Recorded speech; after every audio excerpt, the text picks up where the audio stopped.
it's a great deal for Israel, but it's a great deal for everybody, for Arabs, for Muslims, for everybody, for the world. And as you know, on Monday the hostages come back. They're getting them now. I mean, they're getting them now. They're in some pretty rough places under earth. They're in some pretty rough places where only a few people know where they are, in some cases. So they're getting them, and they're also getting the bodies, approximately 28 bodies. And some of those bodies are being unearthed right now as we speak. I mean, they're working on it right now as we speak. It's a tragedy. It's a tragedy. No, he was very happy with it. And I can tell you that I saw Israel dancing in the streets, but they were dancing in Qatar and Saudi Arabia and UAE and many, many countries. I saw Egypt. They were dancing. I'll be going to Israel. I'll be speaking at the Knesset, I think, early on. And then I'm also going to Egypt. They were terrific.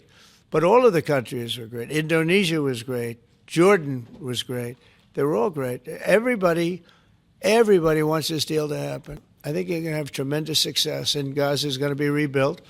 And you have some very wealthy countries, as you know, over there. And it would take a small fraction of their wealth to do that. But and I think they want to do it. And we're also setting up, as you know, a board of peace. It's called the Board of Peace. I don't know if that's the final name, but the word peace is definitely in there. They have asked me if I chair it. We'll make sure things go well. And how confident are you that the ceasefire will hold? I think it'll hold, yeah. I think it'll hold. They're all tired of the fighting, and this really gives the whole Middle East. This is beyond Gaza. Gaza is very important, but this is beyond Gaza. This is peace in the Middle East. And it is a beautiful thing. You know, it's a term that you and I have been hearing since we were very young, right? And now we have a chance of really having that. And they knew the retribution would be tremendous, unsustainable. It would have been unsustainable. It would have been complete obliteration. And they didn't want that. And nobody wants it at this point. They want to get on with, rebuilding the entire Middle East. It's not only Gaza, it's going to be the entire Middle East.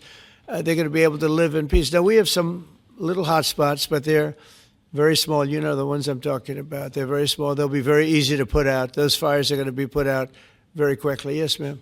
Phase. Is there a consensus on the additional points in your plan, or are the details still being fine-tuned? I think there is consensus on most of it, and some of the details, like anything else, will be worked out, because you'll find out that when you're sitting in a beautiful room in Egypt, it's easy to work something out, but then sometimes it doesn't work from a practical standpoint. So certain little things, but for the most part, there's consensus, yes. Do you intend to hash that out when you're in Egypt? I might, yeah. I mean, I'll be there because I'll be going to, I'll go to Cairo. I think that's where we're going, as opposed to the place of the signing. And we have a lot of leaders from all over the world coming too. They've been invited. And then I'm coming back, I believe it's Tuesday night, for places in the whole country.